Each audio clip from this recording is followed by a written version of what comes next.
Abrieron la casa, entran y encuentran en el interior el cuerpo sin vida de Jessica. Si se pasan de lanza con mis mascotas, me voy a cargar a una mujer cada que yo me entere que ellas están mal. O me quitan la vida aquí, o me la quito yo, o muero de viejo. En México han ocurrido accidentes nucleares a partir del 87, año en el que se habría distribuido la leche radioactiva en México. No. O sea que al día de hoy podría haber casas con radiación. Sí, muchos casos de cáncer, niños con malformaciones, abortos espontáneos, y muchos casos de insuficiencia renal, principalmente en niños y en personas de la tercera edad. Todos te lo dicen, de verdad. Hace colectas, Fermex, para recaudar dinero para llevar a los chiquitos a sus tratamientos contra el cáncer. Yo lo vi.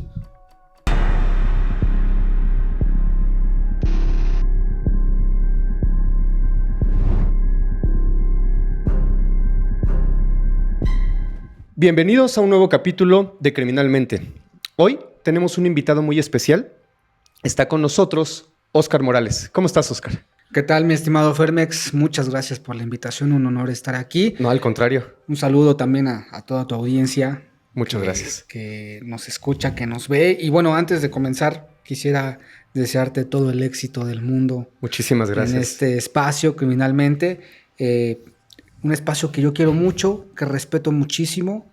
Y tienes una gran responsabilidad. Sí, este público es duro. Sí, pero seguramente te va a ir muy bien. Sí, fíjate que siempre pues tratamos de platicar todos los casos. Que hay algunos que son muy difíciles, hay algunos que son muy sensibles y siempre tenemos la precaución de tocar todo así con el mayor cuidado y el mayor de los respetos. Así debe de ser. Porque hay algunos casos que sí, de verdad casi te hacen llorar, ¿eh? Claro, están claro, tan durísimos. por supuesto. Oye, antes de que empecemos, ¿nos puedes dar tus redes sociales y nos platicas más o menos a qué te dedicas, qué andas haciendo ahorita, qué andas grabando, dónde andas? Claro que sí, bueno, Óscar Morales.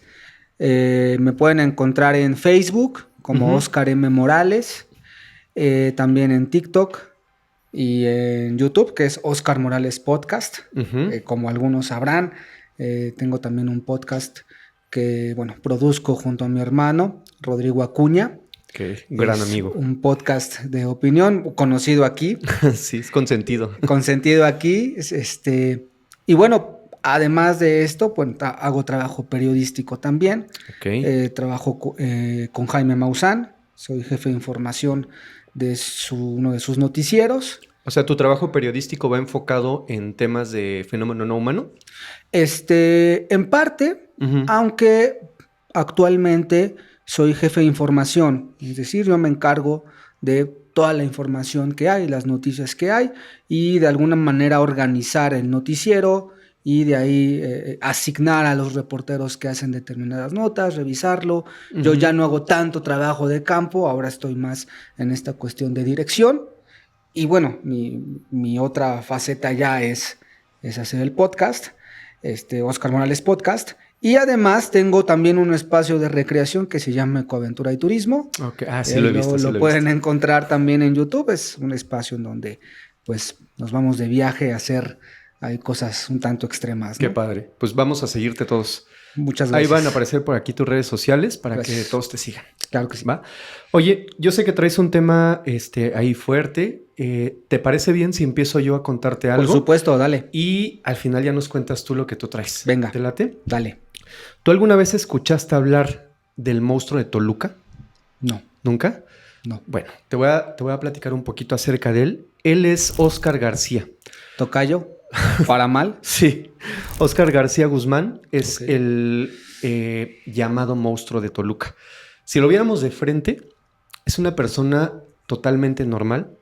Era un tipo, tez blanca, 1.70, complexión delgada, normal, como cualquier persona. Sus gustos eran un poquito extremos. Le gustaban mucho todos estos temas de pero él los malenfocaba. A él le Ok. gustaba, por ejemplo, el Krav Maga, que es una disciplina de defensa personal de origen israelí, Ok. que en teoría solo se le da a los soldados para poder defenderse. Sí. Subía constantemente fotos entrenando, haciendo todo este rollo a sus redes sociales. Ok. Siempre tenía una particularidad. Casi todo lo que hacía trataba de subirlo, trataba de enseñar en qué estaba, como buscando un poquito la atención de la gente que en ese momento lo rodeaba. Ujú. Sin embargo, sus gustos, como te digo, eran muy inclinados a la... Ok. Nunca tuvo un acercamiento o una buena relación con su madre, mucho menos, pero muchísimo menos con su padre. En general, como que se distanciaba de toda su familia. Ok. Y su familia hasta cierto punto notaba esa distancia, además de esos gustos como... Hay unos grupos por ahí de rock también, Ujú. Cannibal Corpse, me parece, que era súper fan de ellos. Ok. Ok. O sea, tenía muchos gustos ahí excéntricos, ¿no? Pero digamos que hasta ahí hay mucha gente que los puede tener, practicar alguna disciplina de ese tipo y no pasa nada. Sí. Sin embargo, él cruzó esas barreras. Es ahí que se gana el apodo del monstruo de Toluca. Como entrada, el 28 de octubre del año 2019 apareció una publicación en Facebook que tal cual decía: para atrapar una en serie debes pensar como uno. Ok. Esta publicación la subió él con un seudónimo, pero acompañado de esta publicación subió la ficha de búsqueda de 3 chicas. Esto fue lo que llamó la atención. Ok, sí, claro. Las 3 chicas a las cuales él se refería era Jessica Guadalupe Jaramillo, de 23 años en ese momento, Adriana González, de 27, y Marta Patricia Nava Sotelo, de 25. 3 chicas que en ese momento estaban desaparecidas en los últimos años. No era Ok. como una desaparición hacia una semana, un mes. Sí, que del momento ya No, tenía tiempo ya ahí. tenían tiempo. Ok. Entonces, estas publicaciones logran atraer en algún momento la atención tanto de los medios locales como de los medios nacionales, y en específico llaman la atención de una persona que tiene el seudónimo de Frida Guerrera. Frida Guerrera es una mujer que es activista Ok. y que ayuda en la búsqueda de estas jóvenes que desafortunadamente pues desaparecen constantemente en este país. Ok. Ella, su nombre real pues es Verónica Villalbazo, es algo que es conocido, pero generalmente usa el seudónimo de Frida Guerrera. Entonces, a ella le llama la atención todo esto, Sí. y es por eso que ella es pieza clave y fundamental en el desarrollo de esta historia, y más allá del desarrollo, es pieza fundamental de por qué agarraron a Oscar. De la conclusión, ¿no? Del Sí, tema. ella tuvo que ver prácticamente, yo diría que todo.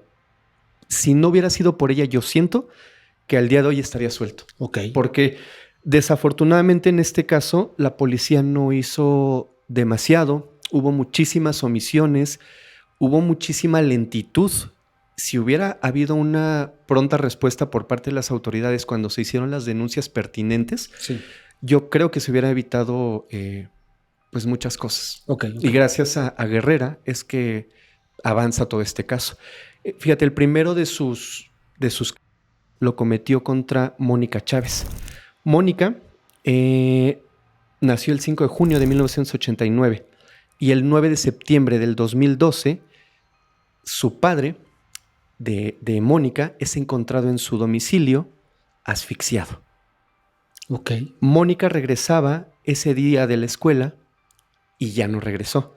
Entonces, cuando la familia encuentra a su padre asfixiado, inmediatamente tratan de comunicarse con ella y para ese momento ella ya estaba desaparecida. Ok. Dan aviso a las autoridades y les dicen: oye, mi hija no aparece, o sea, su madre y su hermana, mi hija no aparece y mi esposo está asfixiado. O sea, se hace toda la investigación. La policía dice: vamos a empezar a hacerle las indagaciones. Descubren que el novio de esta Mónica es precisamente Oscar. Ok. Entonces, la deducción inicial y final de la policía es que Oscar, en conjunto con Mónica, fueron quienes le arrancaron la vida a su padre. Eso es lo que ellos creen. Es la conclusión. Es la conclusión de la policía. Ok. Sin embargo, la familia de Mónica les dice, no, esto no es posible. Claro. O sea, esto no es posible porque, para empezar, ellos dos ya no tenían una relación en ese momento. Y él la buscaba y la buscaba y la buscaba insistentemente para que regresara con él y ella no quería. Ok. Además de que la familia decía y sabía que Mónica no tenía motivos para poder hacer un crimen de ese tamaño. O sea, no había tal motivo. Entonces, pues la policía lo descarta y le dice, lo que pasó aquí es que en conjunto ellos dos cometieron el crimen y huyeron. Y huyeron y no los vamos a encontrar.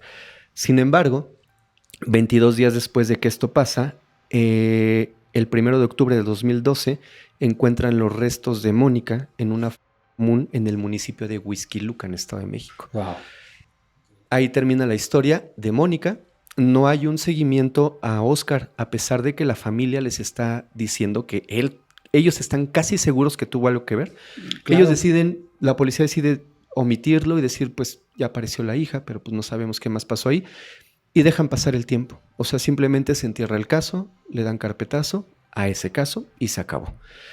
El segundo caso es el de Adriana González.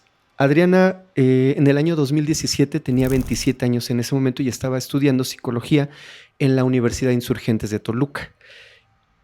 Ella conoció a Oscar en ese periodo de universidad e incluso en alguna comida familiar que tuvieron en casa de esta chica, de Adriana, ella lo presentó a su familia como su novio. Ok. Ahí no hubo una fricción, no hubo un roce, o sea, simplemente lo presentó como su novio. Tiempo después ya no se le volvió a ver al chico y el 24 de marzo Adriana ya no regresa a su casa. Las autoridades dan aviso, a diferencia de la chica anterior, dan aviso, pero no encuentran jamás el rastro de Adriana, no saben qué pasó con ella. Más adelante se va a saber todo lo que pasó. Sí. Sin embargo, en ese momento la empiezan a buscar y no hay indicios de dónde podría estar. La familia nuevamente hace referencia a que Oscar podría saber algo ya que estaba vinculado con ella. Claro. Cuando las autoridades lo llaman a declarar, porque lo hacen, él va, se presenta y dice que simplemente no sabe nada. Sí estaba saliendo con ella, sí era su novia, pero no tenían ninguna referencia a él de dónde pudiera estar ella. Okay. Y repito, a diferencia de la chica anterior, Adriana no es encontrada en ningún lado. Okay. Simplemente desaparece.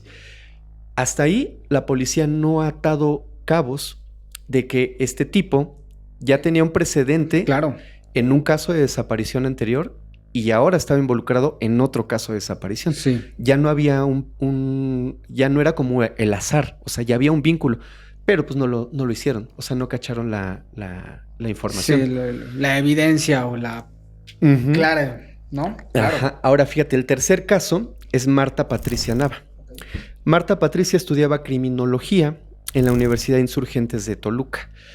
Ella, a diferencia de estas dos chicas, no tenía una relación directa con Oscar.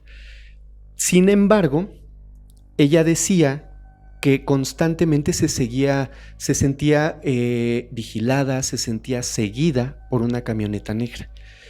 Pero en el ajetreo de su día a día, nunca tomó una foto, nunca tomó las placas, nunca hizo referencia a que, sin embargo, sí manifestó la preocupación a su familia de que alguien estuviera atrás de ella. Okay. La familia no sabía qué hacer. Años más adelante se descubre que había un vínculo muy lejano con esta Marta Patricia y el único vínculo era que la mamá de Marta Patricia, en la zona donde vivía Oscar, que era Toluca, muy cerca de ahí rentaba una casa y esta chica con constancia iba a la casa, yo creo que a ver asuntos de la renta, etcétera. Sí. Y fue ahí donde este tipo la vio y fue que la empezó a seguir. Ella no lo conocía. Cuando ella desaparece, empiezan a seguir los indicios de dónde está, empiezan a meter las denuncias, etcétera. Y en un momento ella manda un mensaje. 3 días después de su desaparición, manda un mensaje de texto a su familia y les dice que se está trasladando al estado de Hidalgo. La familia dice, o sea, esto no es normal, o sea, mi hija no se iría así de un día a otro estado. Sin embargo, uno de sus hermanos tiene todavía la oportunidad de hablar con ella por teléfono. Este tipo le permite usar el teléfono. Yo quiero pensar que era como para que no siguieran el rastro o para que aguantaran un poquito más las investigaciones mientras él se alejaba más.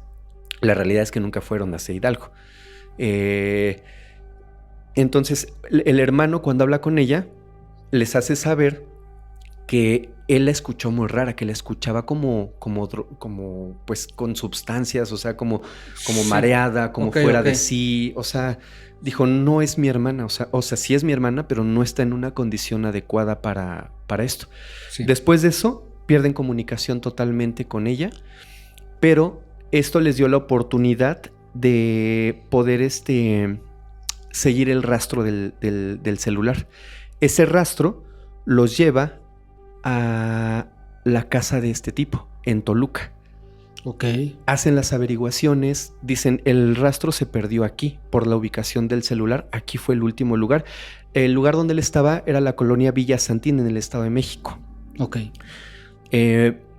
Hacen la denuncia, saben dónde estaba el último paradero de Marta Patricia, y la policía les dice, ok, va a proceder, podemos hacer una orden de cateo, pero va a tardar. Ok. La familia se ve impedida a, pues por su propia mano, hacer la búsqueda. Esperan la orden de cateo y en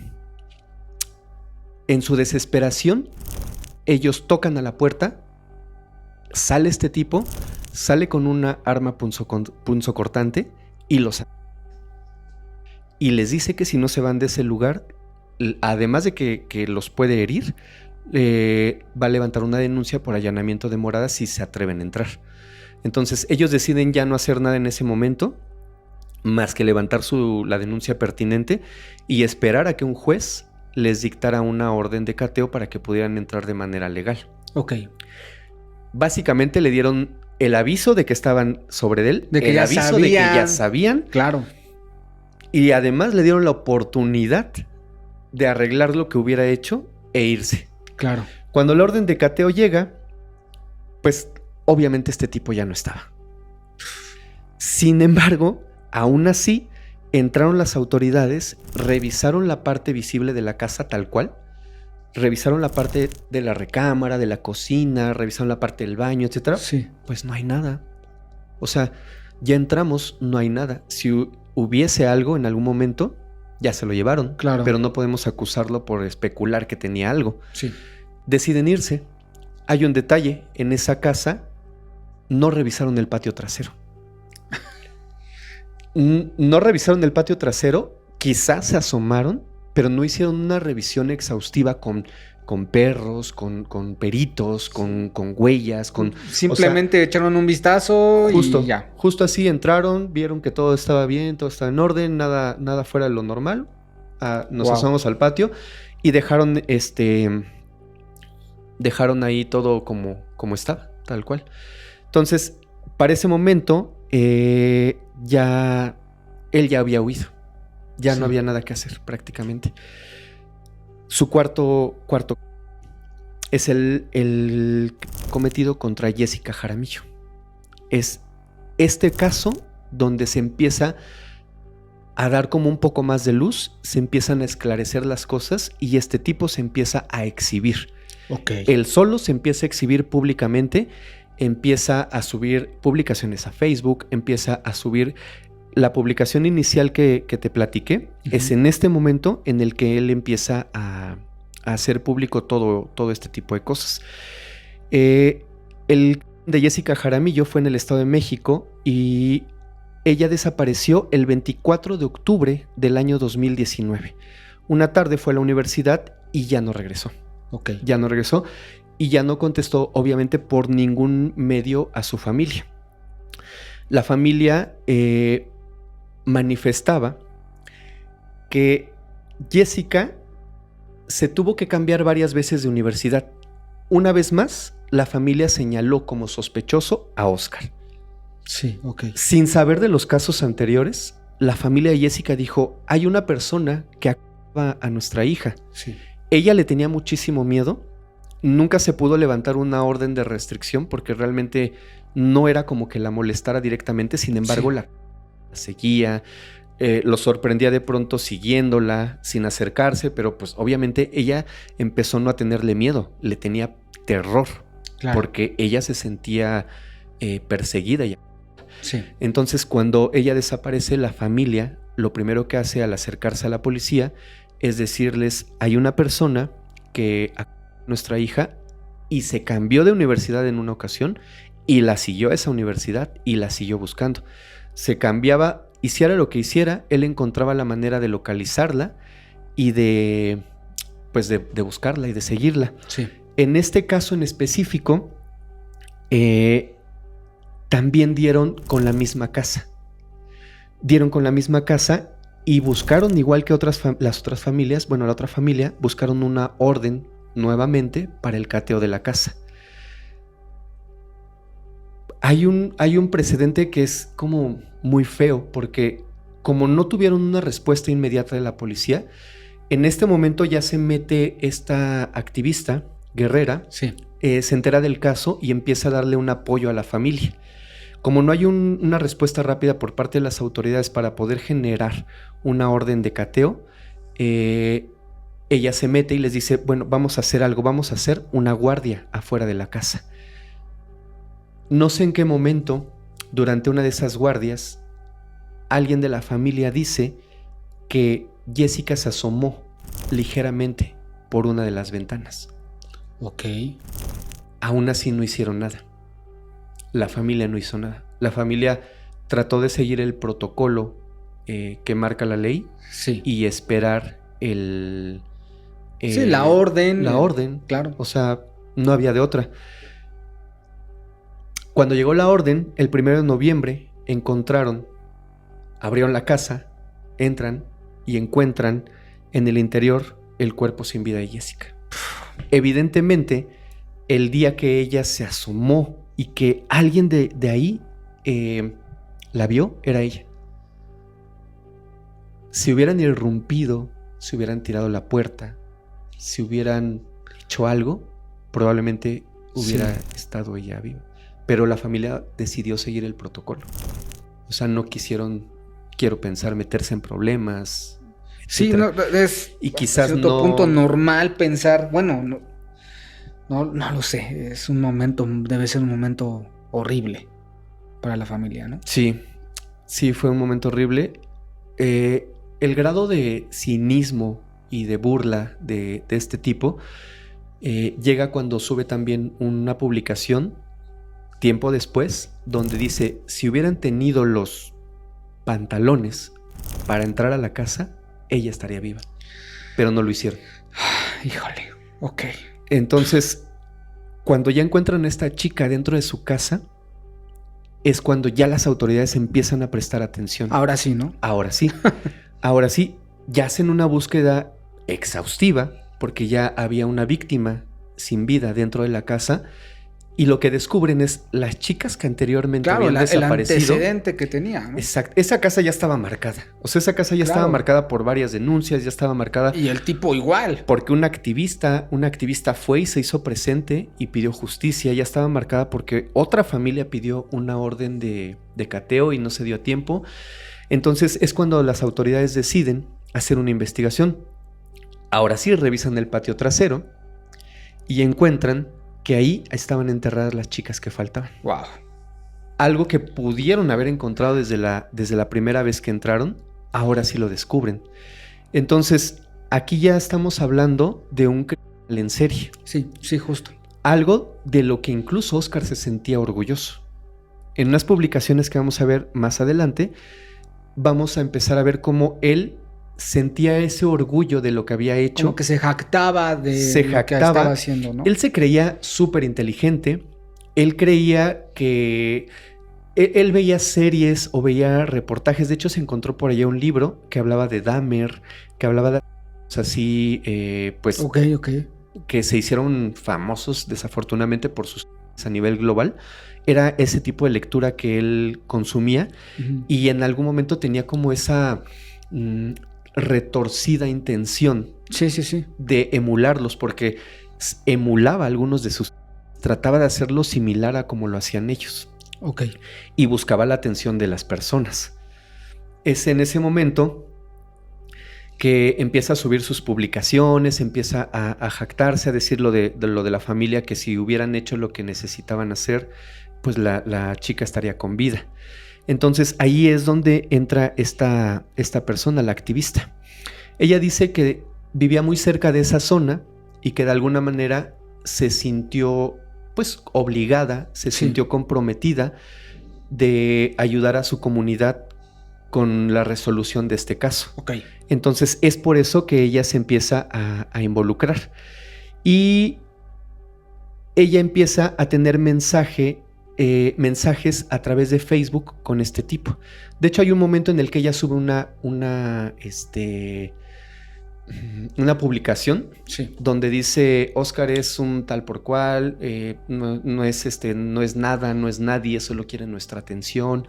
Ella lo hizo con toda la intención de provocarlo, para que él respondiera a esas provocaciones, y ella detectó que él necesitaba atención, porque si no, y quería esos reflectores. Por eso las publicaciones, por eso el estar subiendo constantemente burlas. Incluso hay una parte donde él sube un tweet y, bueno, una nota a Facebook y les dice: a ver, ya saben quién soy. Porque hay un detalle. Dentro de esta casa donde encontraron a la chica, él les dejó un cuaderno donde describía detalladamente los crímenes que había cometido, cómo los había cometido y dónde estaban sus víctimas. Y en ese mismo cuaderno les dijo: hasta ahorita no son 3, son 6. Y para cuando me encuentren o me entregue, porque lo que va a pasar es que me entregue, porque ustedes son ineficientes, de perdida voy a llevar el doble. Wow. Entonces ahí es donde la policía se pone las pilas y dice: pues lo tenemos que agarrar, ¿no? Empiezan a seguir rastros, empiezan a trabajar con Guerrera.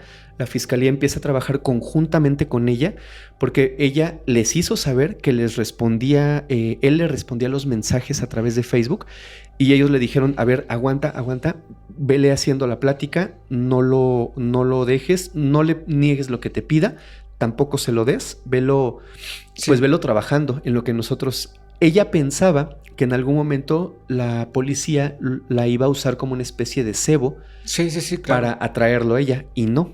La policía lo que estaba haciendo, y lo único que necesitaban, era la dirección IP de donde se estaba conectando frecuentemente, pues para localizarlo. Entiendo, sí. Hay un mensaje que también él sube a Facebook donde les dice: me conecto, llevo una semana conectándome todo el tiempo en el mismo lugar y no logran atraparme, son unos ineptos.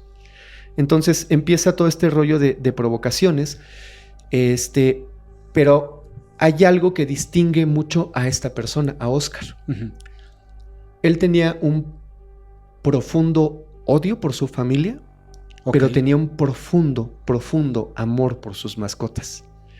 Tenía unos perritos y tenía un gato. Aunque pareciera irreal por las cosas que hacía, lo que más le preocupaba en la vida no era su familia, eran sus mascotas. Entonces, en ese intercambio de mensajes, cuando él ya está la ficha de búsqueda para él, o sea, la averiguación, Guerrera se encarga de difundir en toda la colonia, en todos los lugares que a ella le es posible, la foto y la imagen de este tipo. Se encarga, y él le reclama, él le dice: por tu culpa todo el barrio ya me conoce, o sea, ya me ubican. Entonces tuvo que mover de locación, ya no era factible. Pero cuando él se va de la casa, después de que huye, deja a sus mascotas ahí. Entonces empieza a intercambiar mensajes y Barba le dice: ¿qué quieres? O sea, ¿qué es lo que pretendes? Sí. Y él contesta: quiero saber de mis mascotas. Son 3. Quiero que las busques y me hagas saber que están bien. Y ella le dice: a ver, no tengo acceso porque la fiscalía se llevó a las mascotas. O sea, las tienen... Ok, pues, sí. las tienen a los perritos y al gato, pues los metieron ahí a un cuarto en lo que pues no sé si se daban en adopción o si tenían algo que ver con la averiguación, no tengo idea. Y él le dice, yo quiero que me des fotos y que me digas que están bien. Por cada vez que ustedes a mis mascotas, en sus palabras, si se pasan de lanza con mis mascotas, me voy a cargar a una mujer cada que yo me entere que ellas están mal. Y empieza a hacer una especie de intercambio y ella le dice a la fiscalía, oye, necesito fotos de las mascotas. Y le pasan unas y le dice ya no, necesito yo ir y tomar unas fotos y yo mandárselas directo a él. Y la fiscalía accede, le manda unas fotos. Él ve a la gatita, la ve visiblemente asustada, son animalitos. Claro, los perritos también se ven como tristes, como asustados, y eso hace que él entre en cólera. Y le dice, literal, sus palabras, se pasaron de lanza con mis mascotas, voy a empezar a quitarle la vida a más mujeres. Mientras más daño le hagan ustedes a mis mascotas, más daño yo les voy a hacer a las mujeres. Para cuando a mí me agarren ya voy a llevar el doble. Wow. El doble. Se le dice, más vale que estén bien. Mientras todo esto sucede, la fiscalía sigue siguiendo su rastro. Ya hay teléfonos intervenidos, ya hay un rastreo a través del GPS del celular de este tipo, ya se acercaron a la familia de este tipo. Okay. Se acercaron a su mamá. Incluso hay una grabación donde él habla con gente de la fiscalía y les dice, díganle a mi madre, utiliza una grosería, díganle a mi madre que conteste el maldito teléfono, porque necesito que me diga cómo están mis mascotas. O sea, su preocupación no era que lo agarraran, no era todo lo que había hecho. Eran sus mascotas. Eran sus mascotas. O sea, era lo único que le preocupaba y por lo que intentó hacer un intercambio de ya no cometer agresiones por un tiempo, en lo que él sabía que las mascotas estaban bien. Atrás de esto, pues ya estaba un proceso de averiguación, ya lo tenían, pues de cierta manera ya lo estaban localizando. Pasa el tiempo, Guerrera sigue intercambiando mensajes vía chat durante varias semanas, y él seguía insistiendo con el mismo tema, ¿no? Sus mascotas, el intercambio. Entra en un estado de cinismo donde a Guerrera le empieza a describir cómo a las chicas que les quitó la vida, cómo les quitó la vida, cómo las asfixió, qué les hizo antes, qué les hizo después. Okay. Hay un momento en el que ella misma dice, me siento perturbada por todo lo que me contó porque no omitió detalles. O sea, me dijo paso a paso qué es lo que había hecho con cada una de las chicas. Además de que todo esto lo había dejado por escrito. Sí. Entre tantas confesiones que él dice, o sea, que él reconoce, dice que uno de sus primeros fue quitarle la vida a su propio padre, muchos años atrás. Wow. Y hay una llamada por teléfono que es muy perturbadora. Es una llamada que grabaron donde él ya está atrapado. Habla con su madre y literal le dice, a mí lo que me preocupa son mis mascotas. Dime cómo están. Ok. Yo ya valí. Sí. Aquí él le dice a su madre, aquí hay de tres. O me quitan la vida aquí, o me la quito yo, o muero de viejo. Pero le dijo a su madre, eso no me preocupa a mí. A mí me preocupan mis mascotas. Tienes que cuidarlas. Hay de tres sopas, o me estoy o muero aquí de viejo, pero es lo único que hay para mí, ¿va? Ay, hijo. Es lo que hay. Yo nomás quería que mis mascotas estuviesen bien. Si mis mascotas están chidas, de mí que sea lo que sea. O sea, si yo te a papá, yo te a la hermana de tu novio, pero... El día 6 de diciembre de 2019, una hora después de que tuviera el último contacto o el último mensaje con Guerrera vía correo electrónico, es que lo atrapan. Su último mensaje literal decía, ya tienes lo que te dije, ya confirmaste lo de Mónica, los datos que le había dado sobre estas chicas, ¿o qué quieres? Luego me confirmaron dice Guerrero, que la policía ya lo tenía detenido.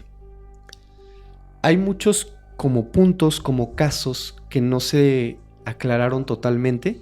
Okay. Sin embargo, Oscar es detenido finalmente en el año 2022 y es condenado a 335 años de prisión. Perdóname, no lo detuvieron en el 2022. Lo condenaron en el 2022. Ok. Lo condenaron en el 2022 a 335 años de prisión. Hay muchas evidencias que seguramente van a pasar por acá, como la llamada a su madre, como las confesiones que hizo, aceptó también haber quitado la vida de la primer chica que asfixió a su papá y después se la llevó a ella. Sí, okay. La familia tenía toda la razón, había sido él. Todo lo confiesa, absolutamente todo. No se guarda nada. Y finalmente, te digo, en el 2022, después de algún tiempo, lo condenaron a 335 años de prisión. Híjole, qué caso. Me llama mucho la atención lo que mencionabas al principio, de cómo él trataba de emular a los seriales. Y de alguna manera los veía como ídolos, ¿no? Sí, como sus ejemplos a seguir. Y ahí es donde algo que me da a mí, a veces trato de reflexionar, que no es para nada una justificación de los actos, pero que creo que sí tiene mucho que ver. Nosotros que estamos en los medios de comunicación, en este caso el internet, a veces, y en la televisión pasa también mucho, se enaltece a figuras y los colocan como una cuestión aspiracional. Exactamente. Y eso es bien peligroso porque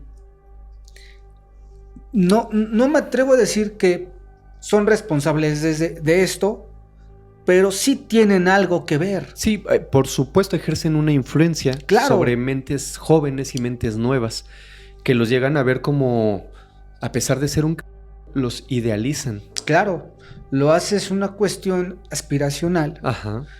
Y los jóvenes pues empiezan a querer imitarlos, ¿no? Sin entender que pues lo que estamos viendo en la televisión o en internet es ficción, es meramente una ficción. Y ellos lo tratan de hacer. Entonces, me parece que ahí sí, en términos de comunicación, que al final de cuentas nosotros estamos ahí, hay una gran responsabilidad. Porque, pues, este hombre lo veía y lo trató de imitar. Digo, no justifico el acto, no justifico el hecho o le echo la culpa a los medios, pero sí influyen los medios. Sí, es que, ¿sabes qué? Yo creo que es justamente lo que tú dices. La manera en la que a veces se transmite o se hace llegar una noticia, a veces sin querer, yo creo que enaltecen o esos actos aberrantes. Sí. Más allá de... ¿Sabes desde dónde empieza? Según yo, desde ponerle el monstruo de Toluca, ¿sabes? Ok, buen punto, sí. No merece ni siquiera un apodo, es un... Sí, entiendo. Debería ser llamado literalmente por su nombre y como lo que es. No ponerle un apodo del cual inclusive él se pudiera sentir orgulloso. Sí. Desde ahí creo que está mal. Sí, totalmente de acuerdo. No lo había visto por ese lado. Yo lo había visto por otros, pero estoy totalmente de acuerdo.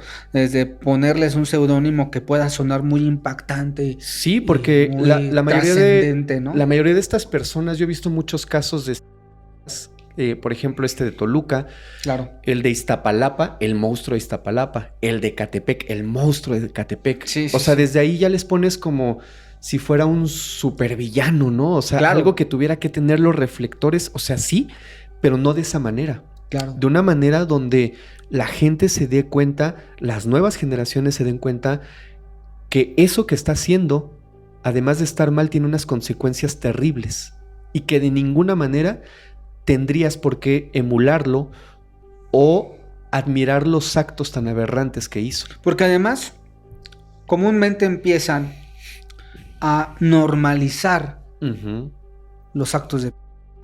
Exactamente. Y aquí lo tengo que decir. Las series sí. enaltecen a figuras que son así, que son muchas cosas, los enaltecen y los hacen ver como si fuesen héroes, cuando en realidad son parte del problema. de un problema, por supuesto. incluso hasta de un tema de decadencia social. Pero los enaltecen. Y aquí sí, los medios de comunicación tienen muchísimo que ver, porque ellos han normalizado en gran medida todo eso y lo siguen haciendo. Y ahora no nada más en televisión abierta. Bueno, lo peor es que lo llegan a hacer en televisión abierta, ¿no? Sí. Pero ahora también en una televisión que a veces por cable o por internet, que presume ser mejor, pues resulta que tiene esto, ¿no? Entonces, creo que también ahí falla muchísimo y que está sobre todo al alcance de todos. Sí, es que ya no... O sea, un chavito que ya puede no tener es, su iPad, ya no es censurable. ya lo puede ver. No, sí, ya ¿no? exactamente, ya ni siquiera es Tú entras censurable. a alguna plataforma y puedes encontrar información prácticamente de lo que quieras. Con lujo de con lujo de detalle. Sí, ya tiene algunas reglas YouTube donde pues, no te permite subir algún contenido ya mucho más fuerte, pero aún así sigues teniendo a información, acceso a información que ya no la debería de ver un niño de 10 años, de 12 años. Sí, por supuesto. Entonces eso creo que sí ha sido parte del problema. De un grave problema que vivimos como país y como continente incluso, o a nivel mundial. La espectacularización del... Justo así lo llamaría. Porque hacen ver que ciertos actos son wow, cuando en realidad, oye, es una aberración lo que estás haciendo, ¿no? Y me llama muchísimo la atención ahorita como lo fuiste narrando y automáticamente empezó a llegar a mi cabeza eso. Y hay algunos datos que también por tiempo pues, no incluí, pero sí son casos muy aberrantes. O sea, son casos que sí te dejan pensando, ¿a dónde vamos como sociedad? Yo no diría a dónde vamos, mi estimado Fermex. Más bien, ¿dónde estamos? ¿Dónde estamos ya? Porque a veces siento que pensar a futuro es como si todavía no llegara el problema. Sí, tienes toda la razón. El problema ya está aquí. ¿Dónde estamos como sociedad? Porque la violencia cada vez es más espectacularizada, es más... Y normalizada. A través de medios masivos. A través de los medios, como la televisión. La televisión tiene una gran responsabilidad ahí. Y de ahí, pues, formar parte también la comunicación, la música. Que es un tema que no muchos le entran, que seguramente habrá gente que diga, no, ¿cómo crees? Claro que influye. Claro, es parte de la cultura. Totalmente. Entonces va a haber, y tú lo puedes ver, y aquí quizás me estoy metiendo o me estoy yendo por una vertiente, una rama que a lo mejor no es, pero yo sí la quiero poner sobre la mesa porque pues, trabajamos en los medios y de alguna manera analizamos los medios. Los tenemos que estudiar y que ver y que analizar y todo esto. Yo sí veo que hay chicos, niños muy jóvenes que escuchan, o sea, antes no solo lo ven, lo escuchan y ven a estas figuras que te cuentan en sus canciones cómo hicieron un delito. Eso es imperdonable, o sea, ¿cómo crees? Y lo ven tan normal, lo ven tan padre, tan cool, tan en onda, tan... que dices, no, esto no puede ser. Y te habla de gran parte del problema que vivimos. Sí, porque empiezas a normalizar ese tipo de situaciones. Por supuesto, y les empiezas a enaltecer. Exactamente. Es un ejemplo de lo que... Sí, está de horrible. Lo que está... de lo que ocurre... de lo que está ocurriendo hoy en día. ¿No? Totalmente. Porque actualmente difícilmente llegas a escuchar algún cereal, ¿no? Uh-huh. Algún así, pero ahora ocurren casi todo el tiempo este tipo de actos. Y ya cada vez se nos hace más normal. Y ahí empieza el problema, ¿no? Uh-huh. Y cada vez más jóvenes vemos en eso. Claro que hay muchos otros factores. Hay muchos otros factores que no debemos de ignorar, pero el factor, la comunicación, uh-huh, la música sí, lo que transmiten los medios, claro, y lo que perciben las generaciones más pequeñas. Así es. Que ya van creciendo y ya lo van viendo como... Sí, lo ven hasta padre, lo ven hasta wow. Yo quiero hacer eso. Yo quiero hacer eso, ¿no? Uh-huh. Porque me va a ofrecer estar ahí. Sí. ¿No? Sí, lo sé. Entonces, es todo un tema, pero... Totalmente. Creo que esto puede ejemplificar perfecto una parte de lo que está ocurriendo, ¿no? Uh-huh. Buenísimo. En fin. Buenísimo. Platícanos, ¿qué nos traes? Bueno, pues te voy a contar lo que yo considero, mi estimado Fermex, uh-huh, como uno de los crímenes más... me cuesta trabajo catalogarlo, pero es una de las situaciones más aberrantes que le han hecho a la población mexicana. Ok.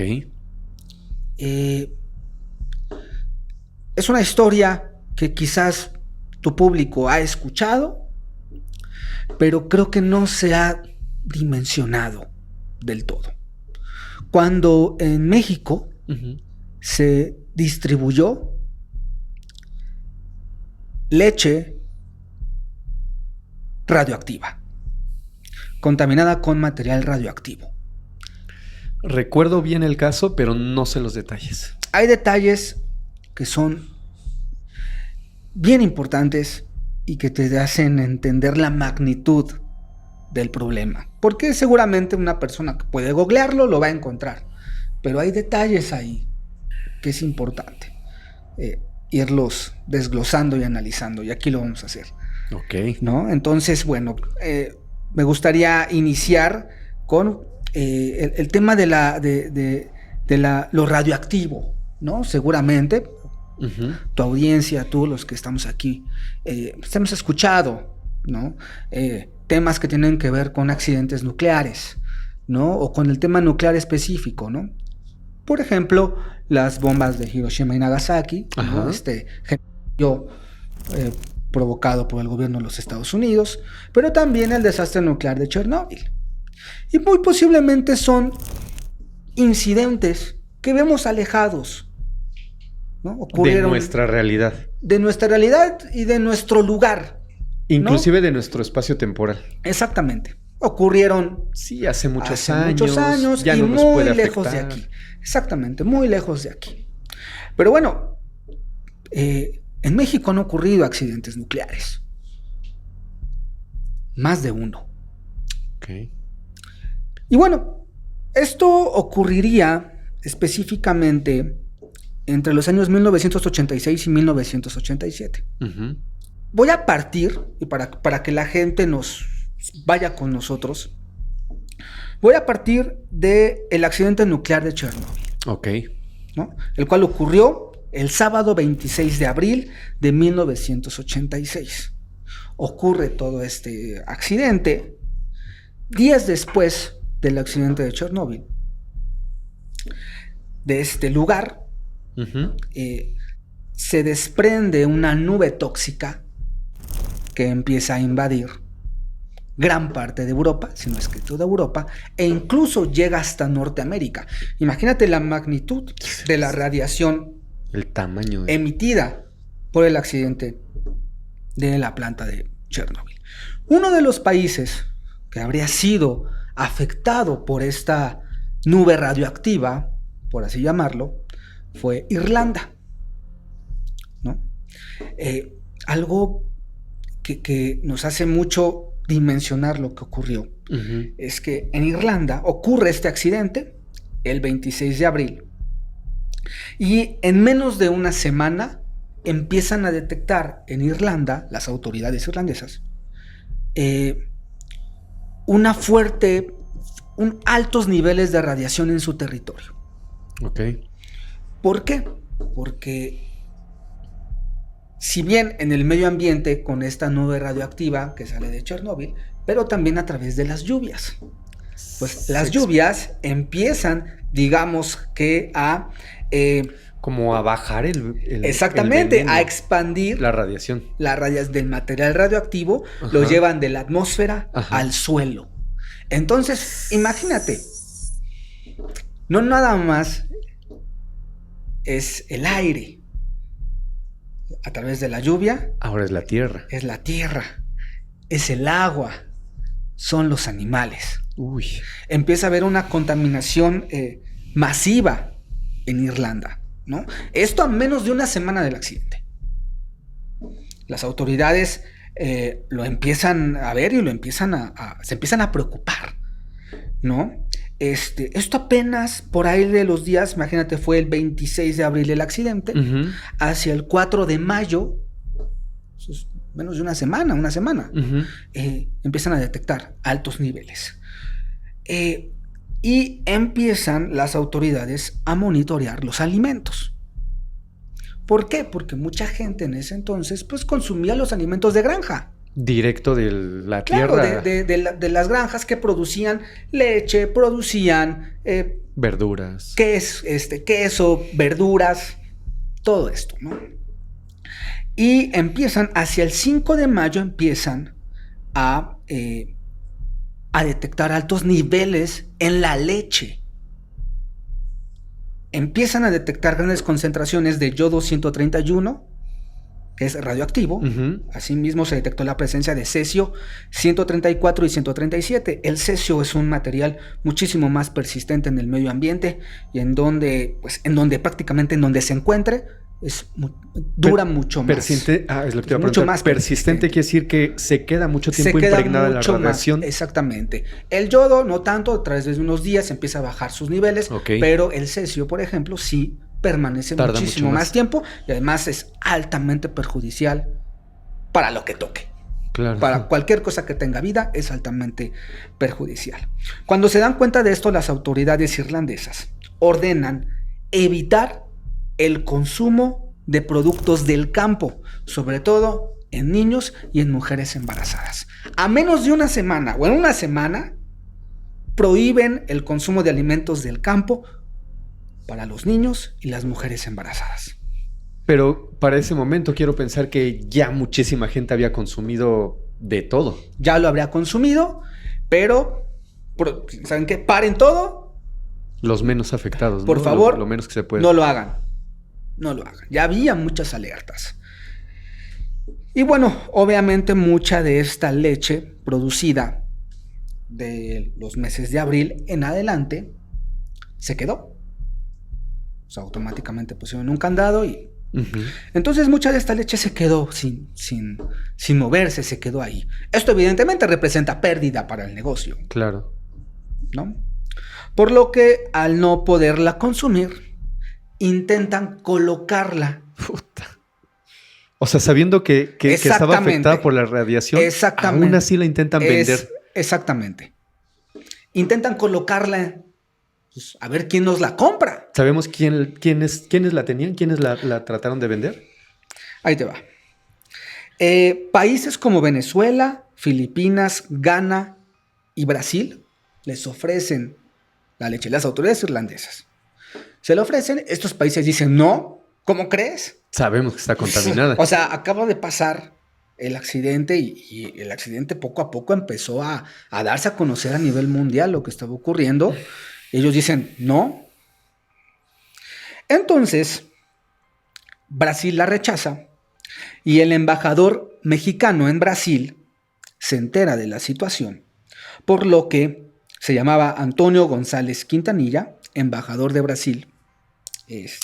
Embajador de México en Brasil. El embajador mexicano en Brasil informa a la Secretaría de Relaciones Exteriores que la República de Irlanda estaba tratando de vender a toda costa leche en polvo que se sabía estaba contaminada por elementos radioactivos. Eso es lo que sabían.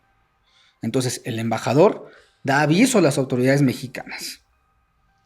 De inmediato, el ex subsecretario de Relaciones Exteriores, Alfonso de Rosenthal Díaz, envió a Guillermo Soberón Acevedo, secretario de Salud, un oficio con el número 33344, en donde explicaba que la adquisición de la leche irlandesa representaba graves riesgos para la salud de los mexicanos. Ok.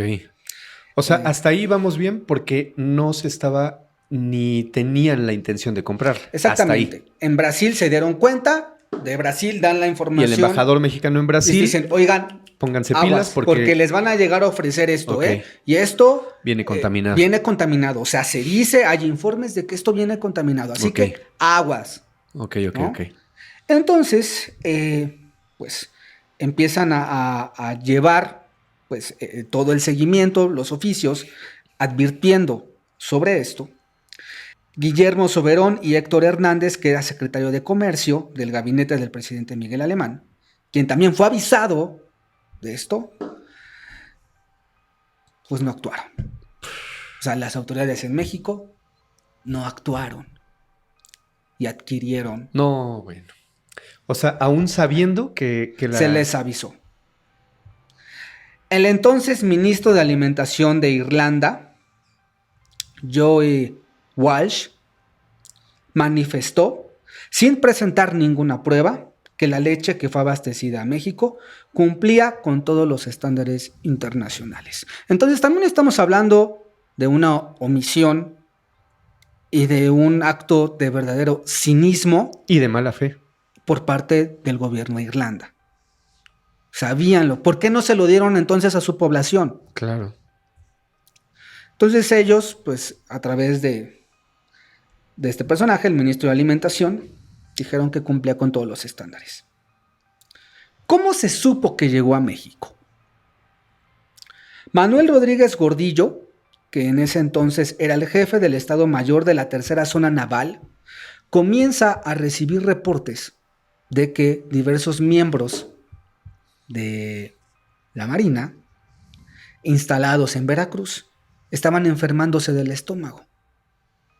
¿Tomaron la leche?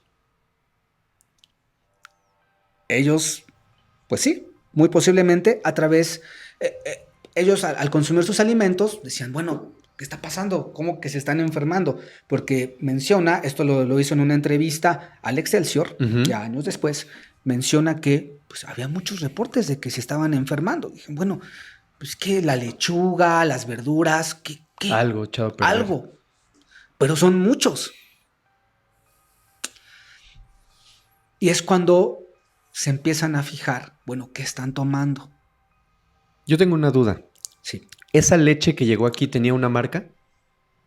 No se sabe si tenía alguna marca, venía en botes Ok. y en costales. Ajá. Estamos hablando de que eran más de 40,000 toneladas. Uf. Estaban guardadas en bodegas. Entonces se dice que ellos... Pero era posesión del gobierno. Sí, ya lo tenían, ellos ya la tenían. No la compró una empresa privada como cualquiera de estas que venden leche. Ahorita voy para allá. Ok. Entonces, lo que estaban mencionando o lo que se dice es que se hicieron atole con esta leche y fue que se estaban enfermando, ¿no? Entonces, bueno, pues dicen, es que llegó un cargamento con leche de Irlanda, ¿no? Dicen, no, a ver, aquí hay algo raro. Ante esto, se le manda una muestra al señor Miguel Ángel Valdovinos, que era jefe de control ambiental de la nucleoeléctrica de Laguna Verde, en Veracruz, que era gran amigo de Manuel Rodríguez Gordillo, el jefe de esta parte naval, del jefe del Estado Mayor de la Tercera Zona Naval. Eran muy amigos y le dijo, oye, analiza esto, porque pues, escuchamos que empezaba apenas a darse a conocer que había habido un accidente nuclear en Chernóbil. Ajá. Y esto viene de allá, entonces, pues nadie había atado como los cabos, ¿no? Sí, a ver, analízalo. Aún teniendo un precedente que... y que el gobierno de Brasil les había dicho, pero las autoridades lo callaron. Aún así llegó. Y este personaje, jefe del Estado Mayor, él ha tocado solito. Ellos no le dijeron, oye, nos advirtieron, no. Dijo, bueno, pues, que este viene de Irlanda. Okay. ¿Qué está pasando? Oye, se están enfermando. Oye, pues a ver, analiza esta leche, ¿no? ¿Qué encontraron? La leche tenía 10 veces más estroncio y cesio radioactivo, por lo que rápidamente ordenaron el cierre de las bodegas en donde permanecían 47,000 toneladas de esta leche. No manches. Obviamente a través de la Secretaría de Marina y seguramente a través de diversas dependencias gubernamentales, no quisieron informar del tema o no quisieron hacerlo público. Eso. Imagínate, va a ser un escándalo mayor. Hay una laguna muy grande entre qué ocurre después y cómo llegó hasta la leche que consumen los mexicanos. Algunos mencionan que se mandó a otro estado y que hubo robo hormiga. O sea, hasta este momento lo que quiero entender es que la leche, esas cantidad enorme de toneladas, no se había distribuido. No, ellos la tenían ahí. Ok. Los únicos que la habían consumido era personal de la Marina. Así es. Ok. Los de las aduanas que estaban ahí. Podríamos decir que hasta cierto punto el problema estaba controlado, aunque ya tenía algunas víctimas, obviamente. Así es, los que se habían enfermado, ¿no? Ok. Después se dice que hubo robo hormiga y que ese robo hormiga provocó que se empezara a distribuir. Otros dicen que la mandaron a otro estado y ellos no sabían y que la distribuyeron. Ahí hay una laguna histórica muy importante. ¿De quién movió la...? De cómo carajos llegó hasta los platillos y las cocinas.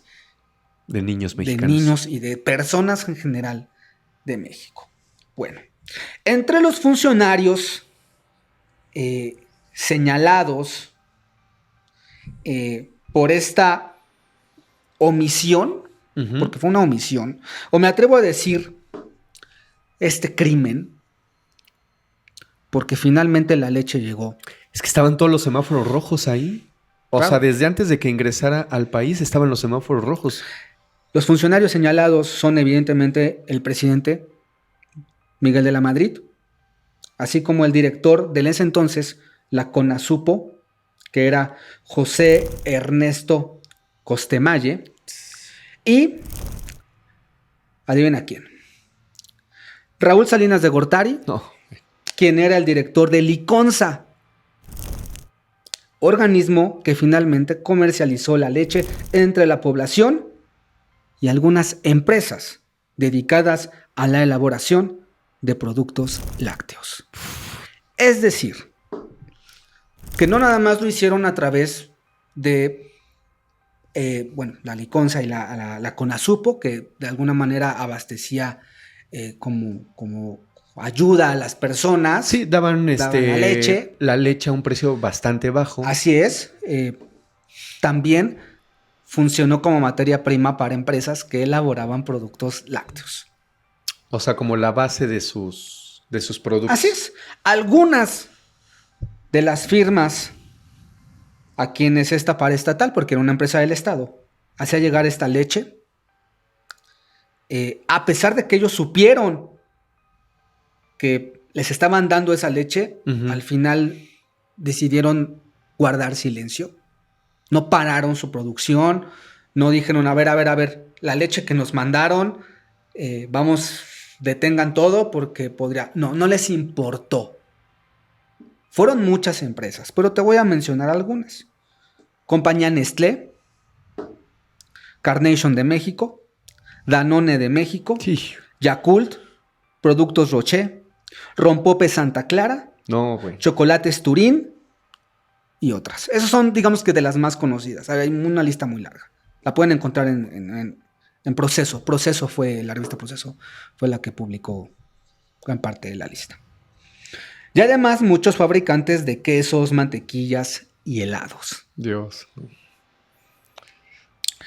Nunca se ha castigado a nadie por la compraventa dolosa de esta leche radioactiva. Nunca se ha dado seguimiento en qué ocurrió con la salud de los mexicanos de esa generación. Y hay indicios que te dicen algo, y aquí voy a caer en el error de la suposición. Uh-huh. Pero creo que es importante que tu público lo sepa, Fermex.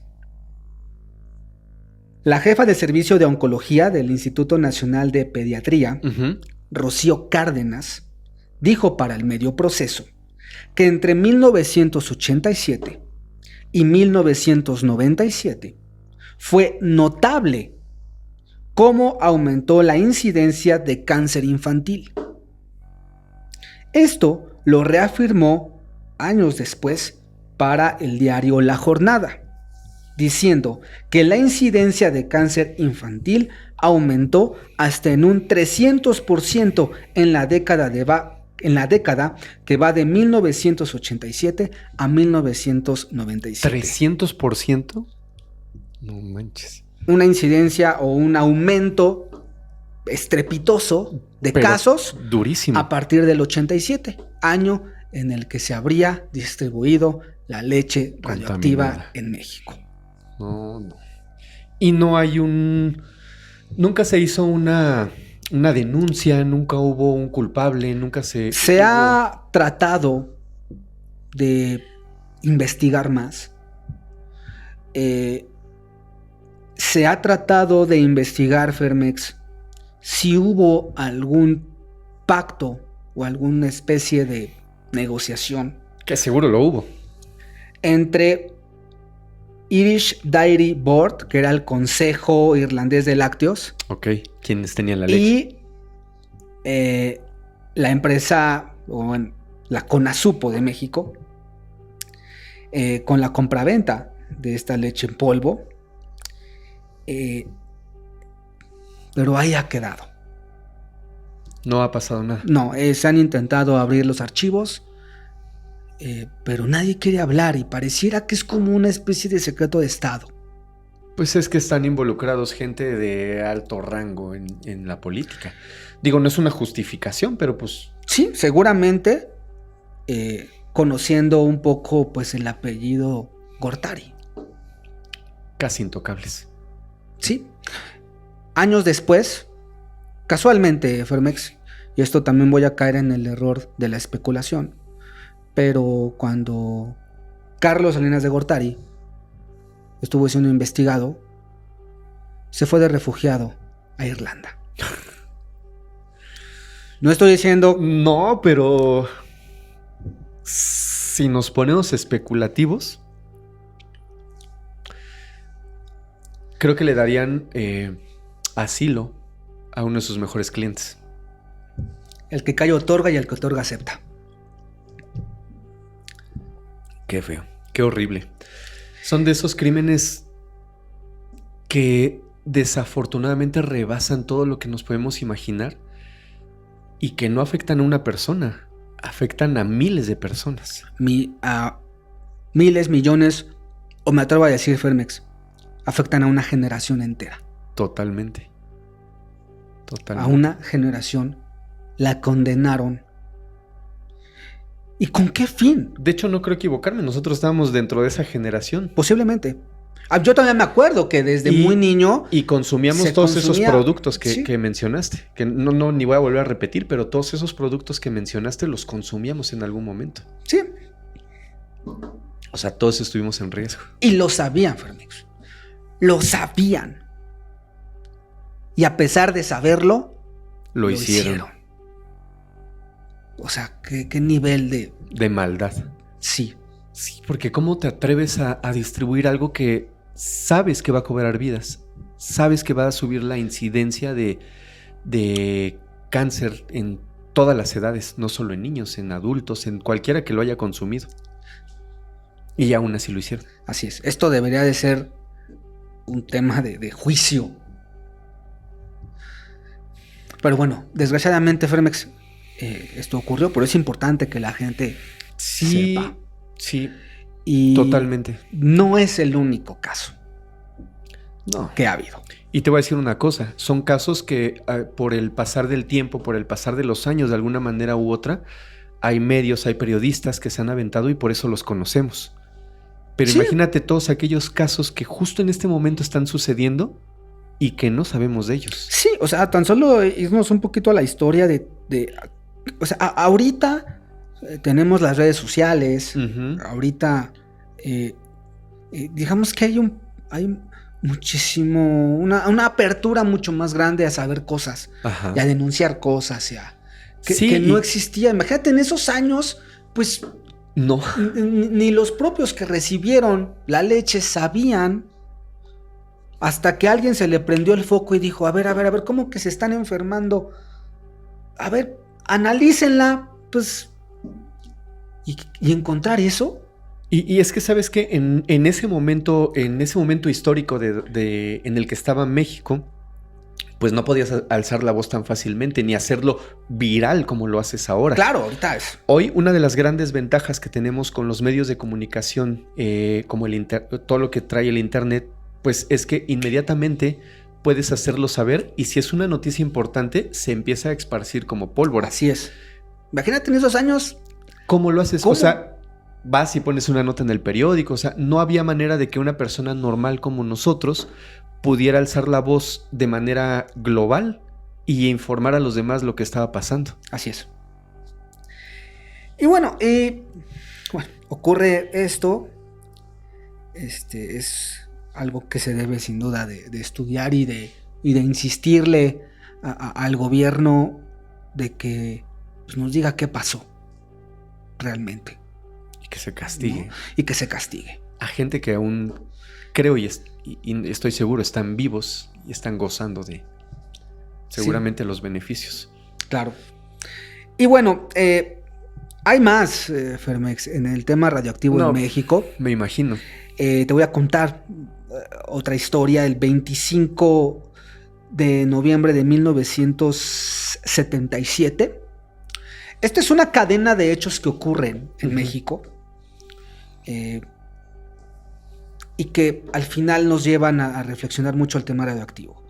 Esta fecha, el 25 de noviembre de 1977, el Centro Médico de Especialidades de Ciudad Juárez, Chihuahua, adquirió a la compañía X-Ray Equipment una unidad de teleterapia con una fuente radioactiva de cobalto 60.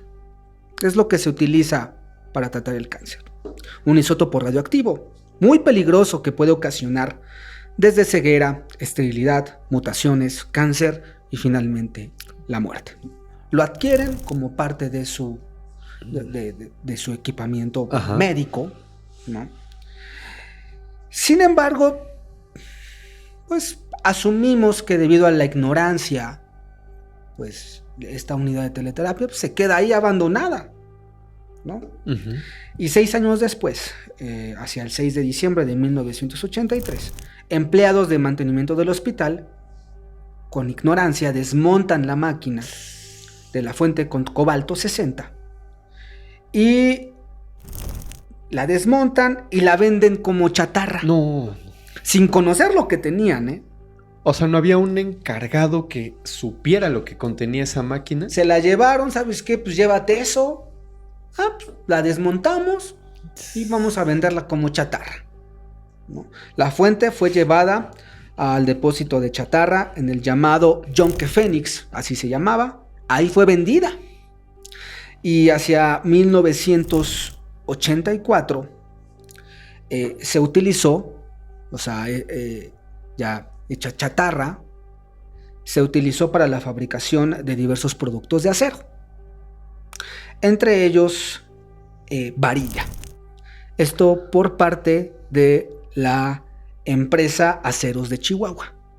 Okay. Fabrica varilla. Compra esos desechos. Con desechos o con cobalto 60. Contaminada con cobalto 60, en pocas palabras, ¿no? Esta varilla incluso fue distribuida y hasta exportada fuera de México. Se llevó a lo largo de 16 estados de la República Mexicana para utilizarse en construcciones y la llevan incluso a partes de los Estados Unidos. Se estima que se fabricaron más de 6,000 toneladas de varilla. esta varilla podría haber estado contaminada con cobalto 60. ¿Cómo detectan la contaminación de esta varilla? Bueno, en Estados Unidos tenían detectores de radiación porque años atrás habían hecho en esas regiones pruebas con las primeras armas nucleares, ¿no? Habían hecho esas pruebas, entonces tenían detectores y empiezan justamente a identificar que hay radiación. Uh-huh. Empiezan a investigar y descubren que hay al menos 800 construcciones que ya había sido estuvieron usada, contaminadas y por lo cual tuvieron que ser demolidas debido a la presencia de radiación. Eso es lo que se sabe. Pero mientras tanto, gran parte de esta varilla contaminada con cobalto 60 ya había sido distribuida a lo largo de al menos 16 estados de la República Mexicana, ¿no? Sin saber. O sea que al día de hoy podría haber casas con radiación. Sí. Porque, digo, no soy experto en esos temas, evidentemente, pero sé que ese tipo de radiación puede durar años. Hasta 50 años. O más. En algunos materiales sí, radioactivos depende, hasta más. Sí, depende por varios factores, pero sí. O sea, podría haber casas radiactivas al día de hoy. Y quizás... Hubo afectados, por supuesto. Un informe de la Comisión Nacional de Seguridad y Salvaguarda estima que 4,000 personas estuvieron expuestas a la radiación por cobalto 60. 4,000 personas se me hace un número muy bajo. ¿Para la cantidad de toneladas que se contaminaron? Que se distribuyeron, con las que se construyó. Y que seguramente no detectaron todas. Por supuesto que no. Y para allá voy. Se estima que al menos 1,000 toneladas se perdieron. Otras más fueron de alguna manera almacenadas y llevadas a diversos lugares de la República Mexicana. La varilla contaminada por cobalto 60, que fue recuperada, se llevó específicamente a 3 sitios. En el desierto de Samalayuca, en Chihuahua. En la zona... se llevó también a Mexicali. Allá van 2. Y la tercera se llevó a la zona nororiente del Estado de México, a 70 kilómetros de la Ciudad de México. ¿Quieren más detalles? En el kilómetro 18.5 de la carretera Tizayuca-Utumba. Cerca. En un municipio muy poco conocido, se llama Temascalapa, con más o poco más de 30,000 habitantes. A este lugar se llevó la varilla contaminada. ¿A dónde se llevó? Se llevó a un lugar, y aquí entro a otra parte de la historia. Ok. Pues justamente en Temascalapa existe un tiradero radioactivo. ¿Un tiradero radioactivo? Su nombre es el CADER, Centro de Almacenamiento de Desechos Radioactivos. Es un complejo de cerca de 16 hectáreas, instalado en ese lugar. Ahí se llevó la varilla contaminada con cobalto 60. Quiero pensar que tienen los medios para la contención de ese tipo de material. ¿No, verdad? Se estima que se llevaron al menos 90 toneladas ahí. Yo he estado ahí, Fermex. ¿Has estado ahí? Yo fui. Fue una de mis primeras investigaciones digamos que de periodismo de investigación. Uh-huh. Es una zona federal. No puedes grabar. Pero bueno, ¿dónde está la varilla? Está el complejo es muy grande. 16 hectáreas, bueno, grande, depende ante los ojos de quién. Pero solamente al complejo lo rodea una barda como de aluminio. Es un campo con algunas bodegas. Uh-huh. Y en la parte de atrás, que es la parte más amplia, hay una especie de trincheras. Ahí está la varilla. Al aire. Está a poco más de 2 metros de profundidad. pusieron cemento y ahí están metidas en trincheras.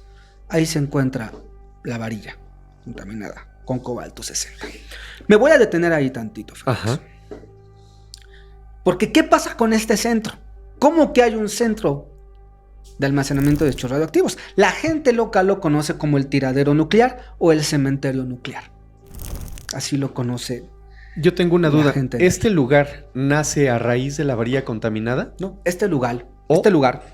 fue instalado en 1970. 7 años antes, 6 años antes. Años antes, así es. La Comisión Nacional de Energía Nuclear adquirió este predio en Temascalapa, 16 hectáreas, para instalar este complejo, el CADER, Centro de Almacenamiento de Desechos Radioactivos. Desde ahí empezó a operar. ¿Qué guardaban ahí? Todo el material que sale de los hospitales, ¿no? De algunas plantas. Como esta máquina que debió de haber salido directa Claro. del hospital al tiradero. Hay mucho desecho radioactivo. Este tipo de desechos no se pueden reciclar, no se puede reutilizar, no se puede hacer nada. Entonces necesitas tú lugares a donde llevarlos. Ujú. Entonces se instaló este lugar. Por lo regular, este tipo de complejos tienen que ser instalados en lugares lejanos. O sea, nadie quiere vivir al lado de un cementerio nuclear, ¿no? No, por Los supuesto. tienes que tener alejados. Durante su historia es muy triste porque colocan este lugar y le prometen a la población. Imagínate la población de los años 70 en un pueblito llamado Temascalapa, que seguramente muchas personas nunca habían escuchado de él. Hasta hace no muchos años apareció en el mapa, por algo. No estaba en los mapas. Claro. Bueno, fíjate, a la gente le empiezan a decir que, bueno, que les van a dar trabajo. No, es una zona muy pobre. Actualmente, Fermex, en esa población no tienen agua potable. Es gente pobre, muy pobre. Entonces les traen este complejo, pues les prometen pues empleo, esto llamado el falso progreso, que así le llamo yo. Les van a instalar carreteras y ya sabes, como a veces las autoridades instalan sus cosas, ¿no? Y bueno, la gente lo acepta, pues tampoco tenían como mucho margen para tomar decisiones. Y empieza a ocurrir algo muy triste en Temascalapa, mi estimado Fénix. La gente empieza a enfermar. A ver, entonces quiero entender que empezaron a hacer promesas de un cierto progreso a cambio también de que la gente accediera a trabajar ahí. Porque les empiezan a comprar sus tierras Ajá. para instalar este lugar. Y la gente que trabajaba ahí, pero por supuesto no les dieron la protección adecuada para trabajar en un lugar radioactivo. Ellos ni sabían. La gente no, pero quien los contrataba sí. Ah, por supuesto, ellos sabían lo que iban a instalar. Pero la gente de ahí que empezó a trabajar en la planta, ellos... Normal. Normal, ¿no? Bueno, pues, les daban trabajo, ¿no? No Que era había lo que querían. trabajo. Y, pues... Entonces, he estado ahí. No es una cuestión simplemente de anécdota. Investigamos el caso. Me tocó ir, Fermex, literal, casa por casa tocando la puerta. Ajá. Tú. Yo. Y aquí está mi hermano incluso. Ajá. Él me acompañó. Que hasta nos detuvo la Policía Federal en ese entonces porque no podíamos grabar. Fuimos a tocar casa por casa a buscar testimonios. No hay de otra, ¿no? Mucha gente pues no quiere hablar. No Le dan el interés. Más que el interés, Fermex, yo los noté cansados. Llevan muchos años pidiendo el cierre y nadie los ha volteado a ver. Pero hubo gente que nos abrió la puerta, ¿no? Y nos empezó a contar que me acuerdo y lo tengo muy presente sus palabras hasta la fecha. Había gente que me decía que que antes se escuchaban los pajaritos. Y después de que instalaron el cementerio nuclear, ya no los volvieron a escuchar. La tierra se murió. Tú vas y es desértico, es árido. No crece nada. Es triste. Y eso te habla de que algo pasó. Y te empiezan a contar. Si tú llegas a ir y preguntas, la gente te dice muchos casos de cáncer. Niños con malformaciones. Abortos espontáneos. Muchos casos de insuficiencia renal. Principalmente en niños y en personas de la tercera edad. Todos te lo dicen, de verdad. La gente hace colectas, Fermex, para recaudar dinero para llevar a los chiquitos a sus tratamientos contra el cáncer. Yo lo vi y lo reporté. ¿Y existe algún pronunciamiento por parte del gobierno acerca de todo esto? Se callan. Pero esto no es todo. Una vez que llega la varilla contaminada, la instalan ahí. En 1992, la Comisión Federal de Electricidad realizó un estudio denominado de caracterización de sitio, con el fin de determinar la viabilidad de mantener los desechos radioactivos en este lugar. Es decir, que querían pues dejar permanentemente este lugar ahí, ya que se quedara. Entonces, para eso hicieron este estudio de caracterización de sitio, ¿no? Para entender un poquito la razón del por qué se hizo. Ante esto, la Comisión Nacional de Seguridad Nuclear y Salvaguardas determinó, con base en este estudio, que el complejo debía ser temporal, pues dicho lugar iba a ser alcanzado por la población.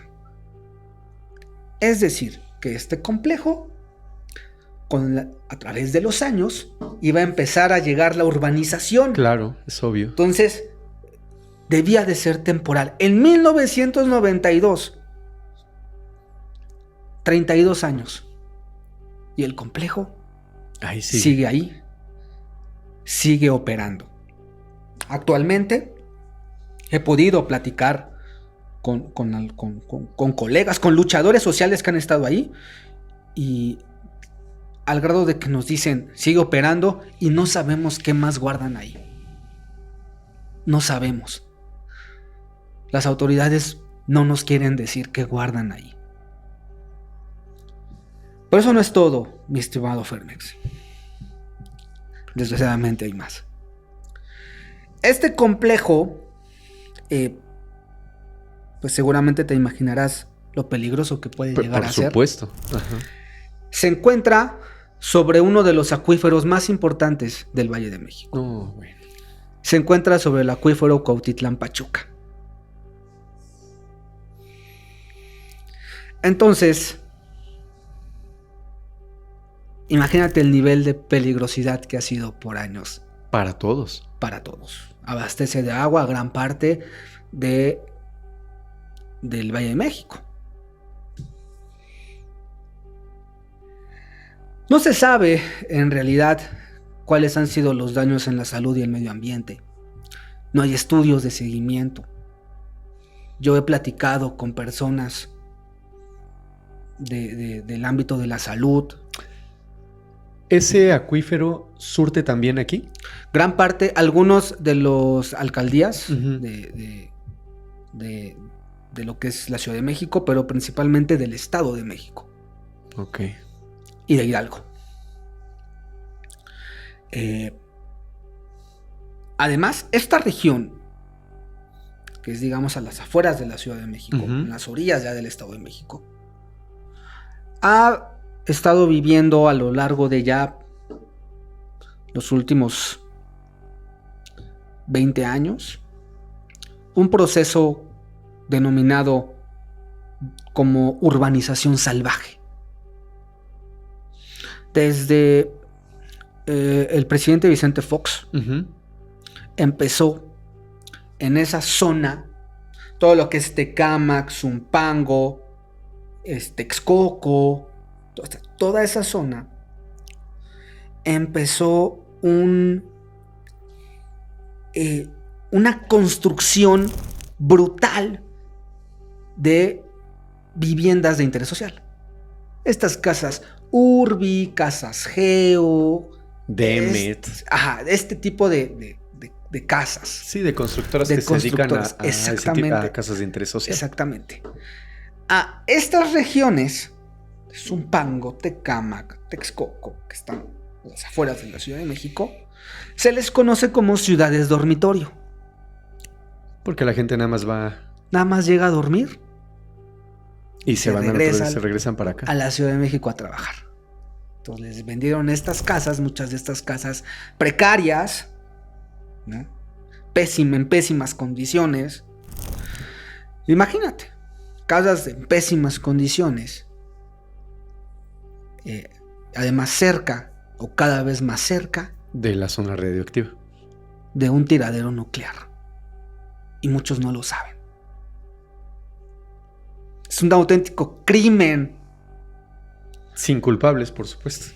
¿No? Se habla mucho de que también hay un tema ahí de lavado de dinero con estas constructoras que presentan estudios de impacto ambiental.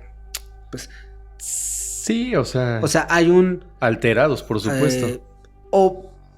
O simplemente presentan ahí unos estudios y las autoridades les dan el visto bueno.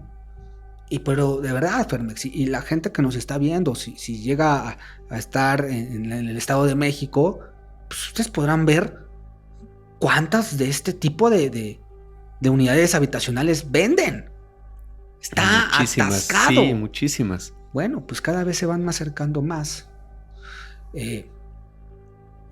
Sobre todo porque, bueno, en su momento estuvo la construcción del aeropuerto de Texcoco, que está cerca de ahí, y que también pertenece al acuífero Cuautitlán Pachuca. Pero ahora también con el aeropuerto de Felipe Ángeles está como del otro lado, o sea, no está tan lejos. Es como un triángulo ahí. Y este lugar sigue ahí, operando. Entonces, este es un incidente más del tema radioactivo en México. Y de los que conocemos. Desgraciadamente, México las autoridades mexicanas, no voy a decir México, las autoridades no sé qué pasa por su cabeza. Dinero. Del nivel de irresponsabilidad que tienen. Porque incluso México ha firmado tratados internacionales por el tema de seguridad nuclear. Y pareciera que eso no importa, ¿no? Desgraciadamente ha habido muchos más incidentes, Fermix. En Tepojaco, Tizayuca, Hidalgo, en 2013 se robaron un equipo de radioterapia proveniente de Tijuana, Baja California, propiedad del Seguro Social, y que se dirigía al CADER en Temascalapa. En un vehículo Volkswagen de una empresa denominada como Transportes Ortiz, fue robado. El 11 de diciembre fue encontrada esta unidad en el poblado de Huaypoxtla, en el Estado de México. Fue recuperada. Fíjate, tuvieron que tomar esta unidad de radioterapia con un robot. De lo radioactivo. De lo radioactivo. O sea, ¿cómo lo traías en una camioneta? O sea, ¿cómo te atreves a transportar algo así en un vehículo que no está diseñado para eso? Y además te lo robaron. Por si fuera poco. no es un caso aislado. En 2014 se robaron iridio 192 en el municipio de Atizapán de Zaragoza, en el Estado de México. En el 2015 se robaron iridio 192 en Cárdenas, Tabasco. En el 2016, cesio, americio y berilio en la Ciudad de México. En el 2017, iridio 192 en San Pedro Tlaquepaque, Jalisco. 2018, iridio 192 en la Ciudad de México. 2019 se robaron cesio 137 y americio y berilio en Tamaulipas. En 2020, iridio 192 en Ciudad Obregón. En 2021, iridio 192 en Teoloyucan, Estado de México. En el 2022, iridio 192 en el Camino Viejo a Uzumbilla, en Tecámac, en el Estado de México, cerquita de Temascalapa. En el 2023, en Salamaca, Guanajuato, 4 contenedores de radiografía industrial también fueron robados. A ver, ¿y no te hace pensar que todos estos robos tienen como un mercado negro que estuviera comprando este tipo de cosas? Porque no creo que por error te robes no sé cuántas veces todo este tipo de material. Me hace pensar todo, Fermex. O sea, entiendo que el primer caso que me platicaste también fue un descuido de las personas del hospital que sacan este equipo como chatarra. Sí. Y alguien sin saberlo también se lo lleva y lo empiezan a mover de un lado a otro. Pero cuando ya hablas de una movilización masiva de material radioactivo, de un robo masivo de material radioactivo, entonces ya no es como una casualidad. Claro. Ahí ya estoy pensando que quizás hay un mercado negro que está comprando este tipo de material. Tú lo dijiste. Mercado negro, ahora también es peligroso. Se pueden hacer bombas sucias. Ok. Esto también puede ser utilizado como un arma. Sí, por supuesto. Pero por supuesto que sí. Entonces, vuelvo al planteamiento que te decía hace un momento. ¿Qué pasa por la cabeza de las autoridades de seguridad nuclear en México, carajo? ¿Cómo es posible que te roben material radioactivo? ¿Cómo es posible desde que lo transportas como si trajeras ahí ¿Cómo transportes Ortiz? Por Dios. Sí. ¿Cómo crees? Sí. Tienen que traer un vehículo especializado, sí, claro, y custodiado. Con paredes especiales, con plomo, ¿no? O sea, sin ser un experto, Fermex, sentido común. Pues esto ha pasado. Te dije hasta el 2023. ¿no? Y las que conocemos. Las que conocemos, que están documentadas y se ha sabido. Uh-huh. Pero desgraciadamente ya es una constante en territorio mexicano. Así que sí, tenemos también nuestro Chernobyl aquí en México. Y ha ocurrido desde hace muchos años. Por al menos los últimos 50 años. Sí, hay registros desde los años 70. Es un tema muy escabroso. Sí. Y muy peligroso para todos. Es muy peligroso, pero que la gente, tu audiencia, Fermex, tiene que saber. Y son cosas que desafortunadamente no buscamos en internet, no nos informamos, o simplemente desconocemos. Claro, o sea, y no culpo. Uh-huh. Pues, No. ¿Qué te va a pasar por la cabeza? Oye, pues... Sí, pues voy a googlear a ver si se han robado material. Es que iridio 192. No. Es que sabes que yo creo que la mayoría de nosotros no estamos familiarizados con estos temas y escuchamos Chernobyl, escuchamos ¿sí? En nuestra mente corre la cinta de que ese tipo de problemas de salud donde está involucrado el tema de radioactividad no ocurre en México, ocurre en Hiroshima, en Chernobyl, cosas ¿sí? que son ajenos a nuestro tiempo, a nuestro espacio. Y lo vemos muy lejos. Así es. Cuando el tiradero radioactivo más cercano de este lugar donde estamos tú y ahorita está a menos de 1 hora y media. Así es. Sí, por en el Estado de México. Sí, al iniciar la conversación te decía. Vemos Chernobyl, vemos sí, esto. Lo vemos lejos. Están lejos, ¿no? Pues tú también lo verías así. Pero de repente empiezas a buscar. A investigar como lo hiciste tú. Yo fui al lugar, en el Cader. ¿Tú tienes video de esto? No. Sí. ¿Sí? Sí. Están las imágenes, las van a poder ver. Okay. Somos los únicos que tenemos imágenes del complejo, de cómo es. O sea, estuvimos ahí Es hasta escalofriante y es muy triste porque la gente te lo contaba. Las personas, me acuerdo que entrevisté a una señora que tenía una tienda, o tiene, no sé si, seguramente todavía tiene una tienda. Era como de las últimas casitas. Imagínenselo, es una carretera, o sea, hay casas y de repente es la última casita y es pura carretera libre y ya más adelante está el complejo, ¿no? Así. Y entrevisté a una señora de las últimas casitas, tenía una tienda, me acuerdo, y la estaba atendiendo, creo que era su hijo. Estaba enfermo, tenía una especie de retraso. Y me acuerdo que le tocamos a la señora, una señora chiquita. Ella accedió a hablar con nosotros y me contó que su hijo se le enfermó. Y me acuerdo muy bien de que ella tenía que traer a su hijo a la Ciudad de México a que lo atendieran.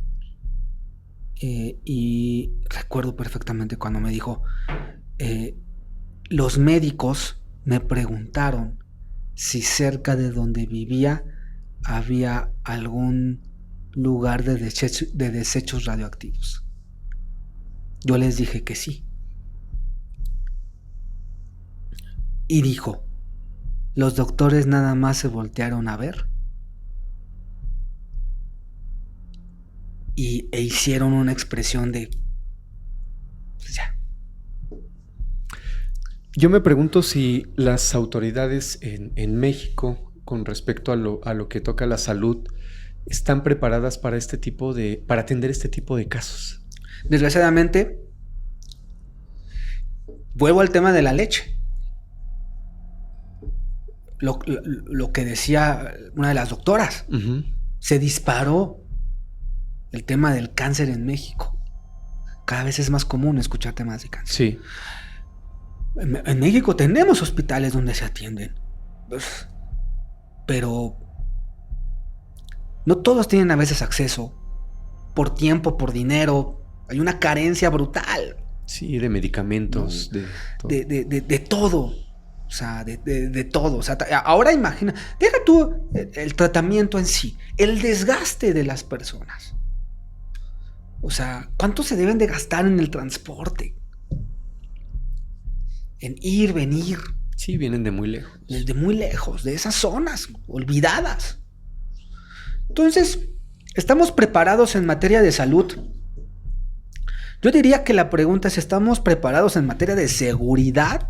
De entrada. De entrada. Porque pues hay tratamientos, sí los hay para las personas, ¿no?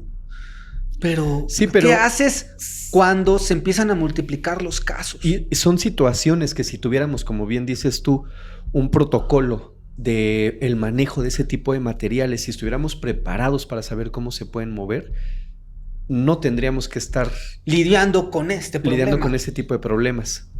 Así es. Y eso es lo que sabemos. Yo me acerqué en su momento a personas del ININ, que es el Instituto Nacional de Investigaciones Nucleares, y las cuestionaba sobre este complejo y siempre se salen por la tangente.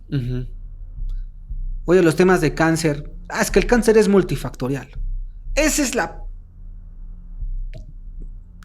respuesta que siempre me dan. Es que el cáncer es multifactorial. Pudo haber sido el ambiente, pudo haber sido hereditario, sí. Pudo haber sido... No hay estudios y los han pedido. Ha habido gente de verdad admirable, Fermex, que ha combatido esto y no hay respuesta, no quieren hacer estudios. En el mejor de los casos, quizás la radiación de este lugar emitidas por la varilla ya terminó. Tiene un tiempo de vida. Sí. Pero pues, todavía no sabemos qué se guarda ahí. No sabemos qué tanto la contaminación nuclear la contaminación radioactiva quedó en el ambiente. En ese lugar. No sabemos si se filtró al manto acuífero. Híjoles. Entonces, ¿qué está pasando? Y esto ha sido por años. O sea, hay una autoridad. Y desgraciadamente son de esos problemas silenciosos, o sea, de los más peligrosos. Sí. Y son problemas silenciosos que no es normal que nos enteremos. Claro. O sea, no es, como bien dices, normal, ni te lo imaginas, no pasa por tu cabeza. No. Pero ocurre. Ocurre y están ocurriendo. Y a veces afectan ya no solo a una comunidad o a los menos favorecidos, sino ya vas a afectar a todos. Uh-huh. ¿No? No debería de ser así. La gente sigue luchando en esa zona, sigue luchando por sus tierras que se las quieren quitar. Te digo, no tienen agua, viven al día. Es una situación también de estrago social muy triste. Sí. Y estas regiones, yo les llamo, Fermex, zonas de sacrificio. Es decir, estas regiones se han convertido en esos lugares que pasan a cubrir el costo ambiental Uh-huh. por el interés de unos pocos. cuantos. Y eso ocurre también a nivel mundial. Desgraciadamente sí. Así es. Híjole, pues hoy nos trajiste un tema muy delicado y que sí nos ayuda a estar informados, porque como bien decías, no nos damos a la tarea de eso, ¿no? De informarnos. Y hasta cierto punto entiendo que es normal. Por supuesto. No vamos a empezar a buscar qué lugares tienen radiación de isótopo, etcétera. O sea, no lo hacemos. Y qué bueno que hiciste una investigación tan profunda y que estás literalmente señalando lugares, acciones y personas que están haciendo caso omiso a este tipo de cosas que son tan importantes que lo sepamos. Así es. Y que hay un lugar que al día de hoy, que actualmente hay gente que vive ahí, que vive cerca y que está sufriendo, ellos, sus hijos y quizás los hijos de sus hijos, Así es. los efectos de este tipo de anomalías o de omisiones Uh-huh. que hace el gobierno y que no les importa. Así es. Híjoles, pues yo te agradezco muchísimo, Oscar, que hayas venido, que nos hayas platicado un tema tan interesante y tan poco conocido, que son de esos temas que cuando ya los empiezas a escuchar, dices, híjoles, yo no creí que eso fuera a pasar aquí. Sí. Está muy cañón. Pero gracias, de No, verdad, hombre, gracias por haber estado aquí. Gracias a ti. Y por alzar la voz como lo hacen muchas de las personas que vienen aquí, que nos cuentan cosas que otros no se atreven a decir. Es bien importante, Fermex, este tipo de espacios para hablar de estos temas, para señalar Uh-huh. a los responsables, para decirle a la gente que algo está ocurriendo. Y estoy seguro de que pues, entre más se sepa esto, pues ojalá y bueno, nos damos a la tarea de informarle a la gente. Sí, Tu y es muy audiencia importante. lo merece, está aquí regalándonos su tiempo, merecen todo el respeto del mundo Por supuesto. y bueno, pues ahí está la información. Pues muchísimas gracias. Hombre, gracias a ti. Antes de que nos despidamos, vuélvenos a compartir, por favor, tus Claro. redes sociales y plataformas. Claro que sí, bueno, me pueden encontrar en Facebook como Oscar Morales, Oscar M. Morales, en Twitter, Oscar M. Morales, TikTok y en YouTube como Oscar Morales Podcast. También los invito a escuchar cada semana un nuevo capítulo, Uh-huh. Oscar Morales Podcast. Y bueno, pues muchas gracias. No, al por la contrario. invitación. Y Gracias por espero estar aquí. Volver a estar aquí. Claro, es lo que te decía, te esperamos en una próxima ocasión. Claro que sí. Con mucho otro gusto. tema. Por supuesto que sí. ¿Va? Muchas Dalo gracias. por hecho. Pues yo les doy las gracias por estar aquí. Yo soy Fermex y los invito a que si les gustó este video, lo compartan con sus amigos, con sus familiares, nos regalen un like y pues principalmente nos sigan en todas las plataformas de Criminalmente. Instagram, Facebook, YouTube, etcétera. Y yo los espero la próxima semana en un nuevo capítulo de Criminalmente, donde juntos nos adentraremos en la mente o mentes de criminales y tratemos de entender por qué lo hicieron. Gracias.